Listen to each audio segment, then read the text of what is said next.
বই পাক আছে। কালকে ধরো কালকের ঘটনা বলি, কালকে ধরো বই পাখিতে আগে ধরো আমি বন্ধক দিয়েছি ওই জমিটা আমার সাহায্যে ভাই কাছে বন্ধক দিয়েছি। কালকে ধরো এক ভাই যাই ধরো মানা করলে বলছে পানি দিবা না, আমার সাহায্যে ভাই বসে বসে পানি দিতে মানা করছে, কী করবো? আমি বসে আসছে তাহলে তুমি পানি দাও, আমি গাড়ি নিয়ে চলে আসছি, আমি ভুই পাখি দেবো নি। তারপর আমার দুই ছেলেও গেল, আমার ভুই পাখা দেন ওখানে গেল, আমি চলো ওখানে ওই ভুইটা পাখি দিয়ে তারপর তোমরা বাড়ি চলে যাবে। তো ওই ভুই পাখি দিই ধরো ওখানে বসে রয়েছে, আর একটা ভুই পাকাবো। তারপরে ধরো মাছ ভাই ছোটো ছেলে গেল যাইতে, বলছে সাহেব ভুই পাকাইলে কেন? আমি বলছি জমি তুই পাবি, তোর ওই দাগেতেই দেবো, দুই দাগে রেস্ট আছে, এক করে এক জায়গায় দেবো, দুই জায়গায় দেবো না, তোর সুবিধা হবে। 1.5 কাঠা জমি দুই দাগে করলে কেরাম হয়?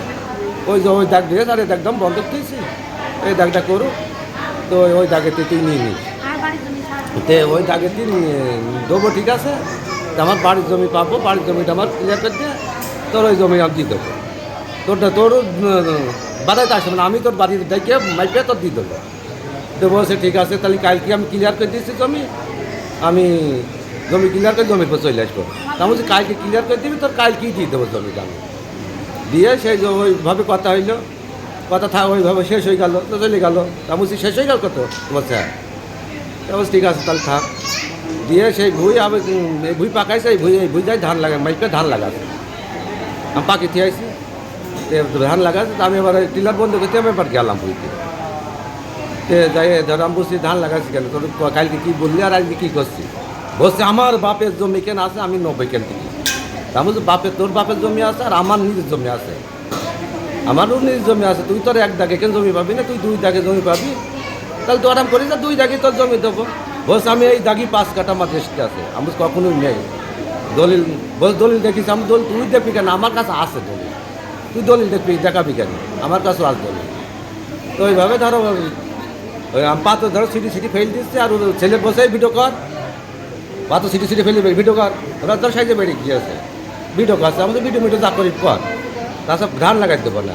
এইভাবে গুলে করে ধরো দেখ আমাকে চলে আসলাম, মেলা লোকজন রয়ে সেখানে থাকলে ওখানে ধরো লোকের মত যায়, তো এভাবে কথা কথি করতে ধরো গাল গালা বেশিটা গাল করছে, এমনি চিরকালই আমার গাল লাগে, তো গাল করছে, তা আমার ধরো আমি গাল গালা করুন, যেটা হয় সেটা সংশোধন করো, গাল করো না। ধরো মাছ ভাই বড় ছেলে গিয়ে ধরো আমার এখানে আসে মাছ দিলে আর আমার ছেলেও সেখানে ওই মুজটা হাজির হয়ে গেল। ওই ছেলে ধরো ওরা দুই বাবু ধরে ধরে ডেকেছে, আর আমার ধরো দুজন ধরে ডেকেছে, আর ওই মাছ ভাই বড় ছেলে আমার ধরো মাইরে চলে যাচ্ছে, ঘুষি মাছ চলে যাচ্ছে, দিয়ে বুকে মারলো এখানে মারলো, আর হাতটা ধরে ভেঙে দিয়েছে। এই ধরো সে দিয়ে আমি ধরো ছেলে বুঝি চলে চলে যাই, এখানে সংশোধন হবে, যেখানে সংশোধন হয় সেখানে চলে যায়, দুই বাবু আমরা চলে আসছি খানিকাল যাই ধরো, ওখানে আমি ধরো অজ্ঞানে করে দিয়ে সেই অবস্থা আমার এখানে নিয়ে চলে গেছে। এখন আমি ধরো কেস করবো, ধরো ফয়সালা না, কেস না করলে ফয়সালা হবে না, ও ধরো ফয়সালা মানছে না, আমার গোষ্ঠীর লোক সব ধরো বিচারও কইতেছে, সে বিচারকে মানি নেও, ঠিক আছে? গোষ্ঠীর লোক সব বিচার করে দিয়েছে, বাইরের লোক কী হলো, যাই ধরো বিচার করে দিয়ে সে বিচার মানবে না, আমার জন্য দিতেই হবে। আমি বাড়ি সে আবার কালকে বসে তুমি বাড়ি পালি ভেঙে দাও গা। আমি তো ঘুমাইছিলাম, সকালে ঘুমাই থাকার পর আব্বু হলো মাঠে চাষ করতে গিয়েছে, আব্বু আমার কাছে 7টার দিকে আব্বু আমার কাছে ফোন দিল, দিয়ে বলছে এখন একটু মাঠে আসো, তাড়াতাড়ি মাঠে আসো, হলো গ্যাঞ্জাম হয়েছে, তাড়াতাড়ি মাঠে আসো। আমি হলো ঘুমের থেকে ওইটাই ওরকম করি মানে এইসব গেঞ্জিরা পড়তে পারছি, পড়ে চলে গেছি, যাই দেখছি আব্বুর সাথে হস্তানস্তান আসছে, মানে ওরা 3 জন, আমার আব্বু একা, আর লোকজন ওদিকে দাঁড়িয়ে রয়েছে, তো আগে যায়নি, ওরা আব্বুর ওরা হস্তানস্তা পাচ্ছে। করার পরে আমি দৌড়ে গিয়েছি, যাওয়ার পরে আব্বুর সাথে ওরা গালাগালি করছিল, আব্বু আবার বলে গাল মাল দিও না, জমি যখন পাবা তুমি বাড়ির জমি ক্লিয়ার করো, আমি এখানে তোমার জমি দিয়ে দেবো, সাথে দেবো। আমি বলছি তুই গালগালি করিস না, বাড়ির জমি দিয়ে দেবো।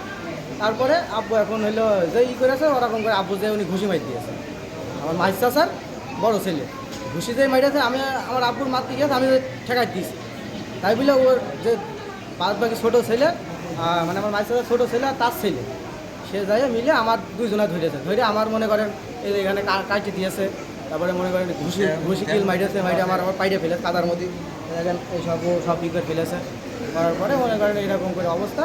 তারপর আব্বুরে আমি বলছি এখানে থাকা যাবে না, ওরা মাছে কেউ ঠেকাইতে আসেনি ওই সময়, তার কি অনেকক্ষণ পরে মারামারি আব্বুরা এরকম মারামারির পরে ঠেকাইলো, ঠেকানোর পরে আব্বুর আমি চলে আসছি আস্তে আস্তে আব্বু মনে করেন জ্ঞান হারিয়ে গেছে পড়ে গিয়েছে মাঠের পরে পড়ে যাওয়ার পরে ওরা গালাতে গালাতে বাসা চলে গেল। এখন আমাদের দাবি এর বিচার সঠিক বিচার হতে হবে, ন্যায্য বিচার যেটা হয়। কারণ আমার যেহেতু আমি যেটুকু পাবো আমার তো সেটুকু আমি কী করেছি, আমি তো অযৌক্তিক কোনো দাবি করিনি। কারণ আমার জমি সে করে খাচ্ছে বাসায়, আর মাঠে তার জমি রয়েছে, সে আমার কাছে পাবে। তাহলে আমি বলেছি বাসার জমি আমার বুঝাই দাও, আমি তোমার মাঠের জমি স্বেচ্ছাগুনি বুঝাই দেবো। এই হলো আমাদের এটা তাহলে বুঝ করে দিতে হবে, আমার বাড়ির জমি ছেড়ে দেবে। আমি এখনও বলছি মাঠের জমি তার ছেড়ে দেবো, সে যেখানে পাই আমি সেখানে তার দিয়ে দেবো, আমার বাড়ির জমি আমার খালি।